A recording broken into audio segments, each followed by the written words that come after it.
Wake up, Toronto. I'm your host, Miss Bollywoood.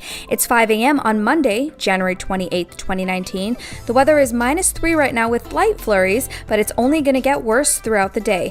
A snowfall warning has been issued, and we are expected to get between 15 to 20 centimeters starting this afternoon and continuing on until the morning. Temperatures will also be dropping down to -15 degrees Celsius as the day progresses. Keep in mind that highways, roads, parking lots, and walkways will be difficult to navigate around because of the ongoing accumulation of snow. Please be cautious and stay safe. If you are commuting, this will be some bad news for you folks, as there will be delays in public transit systems. It's advised to dress appropriately and be aware of your surroundings. If you do not have to be outside today, don't. It's recommended that you stay home and do some remote work if possible, or catch up on your favorite shows and just relax.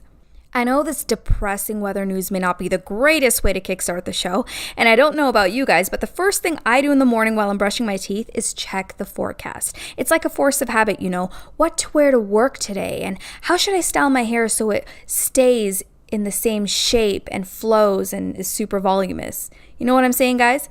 Anyway, let's talk about some positive stuff, okay? Last Friday, my favorite boy band of all time released their 9th studio album called DNA. Any guesses? All right, I'll give you a couple of hints with some trivia. You know what? If we're gonna do this, let me just change my voice and make it seductive, and give me some intense background music to amplify that extra feel and atmosphere.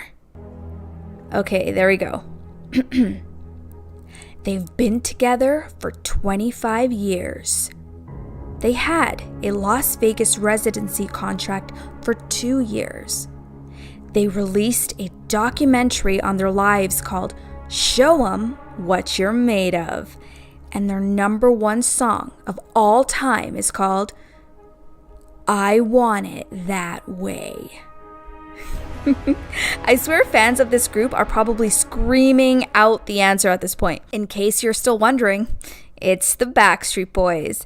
Now, it's been easy to get your digital copy of DNA off of iTunes, but CDs have been sold out in most record stores on the first day. That's incredible, especially considering the fact that most things are available online. So if you're a super fan like myself, you'll want to have the CD version so you can flip through the cover and the inside and see what's it all about? And let me tell you, it's an indescribable feeling having a hard copy of that. So I guess you'll have to wait a couple more days before the album arrives in stores and is restocked. My question is, can you really wait? Now, the Backstreet Boys also announced a DNA World Tour last summer and gave a sneak peek of their single, Don't Go Breaking My Heart, before their album release that happened a couple days ago. The ticket sales for the Toronto show were sold out within the first hour, and a lot of fans who were looking forward to the concert were disappointed and tweeted the boys, requesting to add a second show.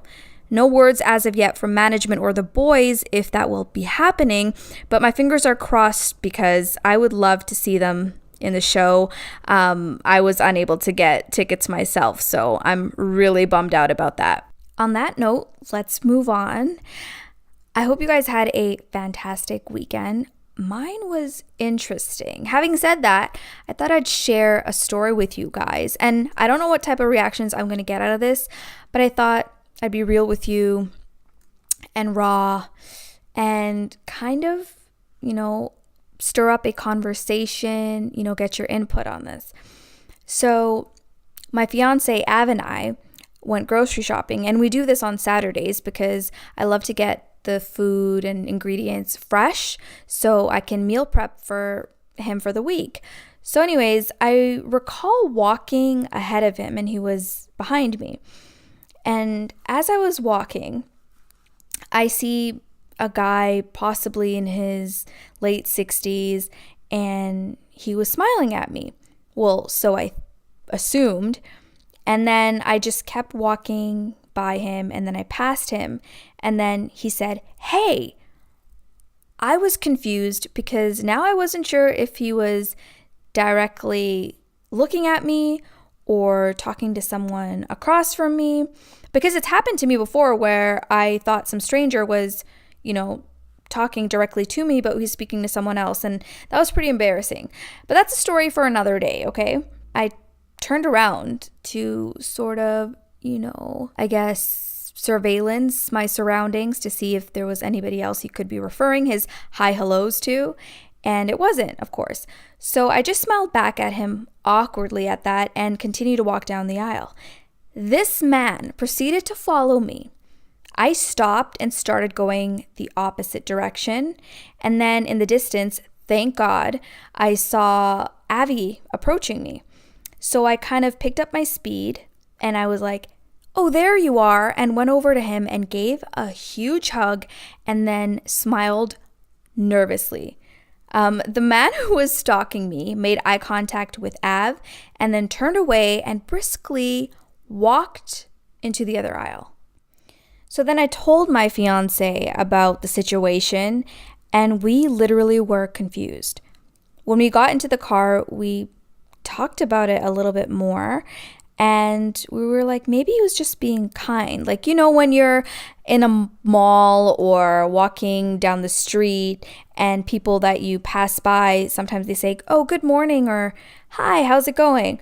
But the fact that this man decided to also follow me kind of made me think that he was a bit dangerous or possibly like a pedophile of some sort. I won't lie, I was legitly scared. I didn't know his intentions. He could have been armed and tried to kidnap me for all we know.